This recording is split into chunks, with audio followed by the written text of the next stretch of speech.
ಸ್ವಾಗತ. ಇದು ಧಮನಿತರ ಧ್ವನಿ.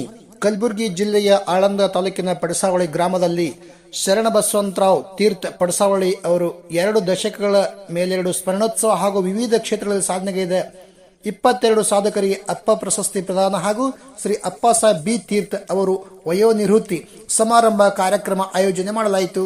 ಕಾರ್ಯಕ್ರಮ ಶರಣಗೌಡ ಪಾಟೀಲ್ ಪಾಳ, ಸಂಪಾದಕರು ಕಲ್ಯಾಣ ಹಳೆ ಪತ್ರಿಕೆ ಕಲಬುರಗಿ ಮತ್ತು ಅಪ್ಪಾಸಾಹೇಬ್ ಬಿ ತೀರ್ಥ ಮತ್ತು ವೇದಿಕೆ ಮೇಲಿದ್ದ ಗಣ್ಯ ವ್ಯಕ್ತಿಗಳು ಜ್ಯೋತಿ ದೀಪ ಬೆಳಗಿಸುವ ಮುಖಾಂತರ ಕಾರ್ಯಕ್ರಮಕ್ಕೆ ಚಾಲನೆ ನೀಡಲಾಯಿತು.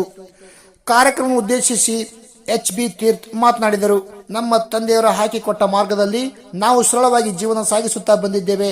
ನಮ್ಮ ತಂದೆಯವರ ಋಣ ನಾವು ಯಾವತ್ತೂ ತೀರಿಸಲು ಸಾಧ್ಯವಾಗುವುದಿಲ್ಲ. ಅವರ ನೆನಪಿಗಾಗಿ ಪ್ರತಿ ವರ್ಷ ಪುಣ್ಯತಿಥಿ ಮಾಡ್ಕೋತ ಬಂದಿದ್ದೇವೆ. ಇದಕ್ಕೆ ಊರಿನ ಹಿರಿಯರು, ಗ್ರಾಮಸ್ಥರು, ತೀರ್ಥ ಆಪ್ತ ಮಿತ್ರರು, ತೀರ್ಥ ಅಭಿಮಾನ ಬಳಗದವರು ಎಲ್ಲರೂ ಸಹಕಾರ ಮಾಡುವುದಕ್ಕೋಸ್ಕರ ಹೃತ್ಪೂರ್ವಕ ಧನ್ಯವಾದಗಳು ತಿಳಿಸಿದರು.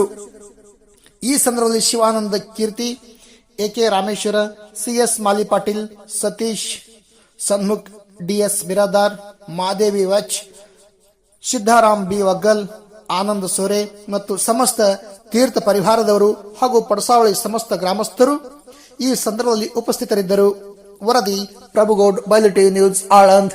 ಸುಪುತ್ರರು ಮತ್ತು ಅವರ ಎಲ್ಲ ಗೆಳೆಯರ ಬಳಗ ಈ ಒಂದು ಕಾರ್ಯಕ್ರಮ ಏರ್ಪಡಿಸಲಿಕ್ಕೆ ನಮ್ಮ ಎಲ್ಲ ಅಪ್ಪಾಸಾಹೇಬ್ ತೀರ್ಥಯವರ ಒಂದು ಗೆಳೆಯರ ತಂಡವೇ ಇದಕ್ಕೊಂದು ಸಿದ್ಧ ಮಾಡಿಕೊಂಡು ತಮ್ಮ ಕೆಲಸವನ್ನ ಬದಿಗೊತ್ತಿ ಈ ಒಂದು ಕಾರ್ಯಕ್ರಮಕ್ಕೆ ಆಗಮಿಸಿದ್ದಾರೆ.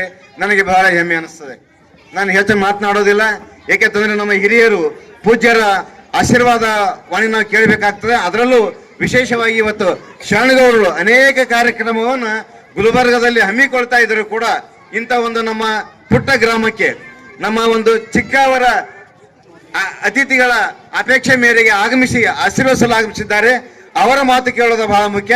ಹಾಗೆ ಸಿ ಎಸ್ ಪಾಟೀಲ್ರು ಕೂಡ ಅವರ ಮಾತು ಕೂಡ ನಾವೆಲ್ಲರೂ ಕೇಳಬೇಕಾಗಿದೆ. ಆದ ಕಾರಣ ನಾನು ಹೆಚ್ಚಿಗೆ ಮಾತನಾಡೋದಿಲ್ಲ.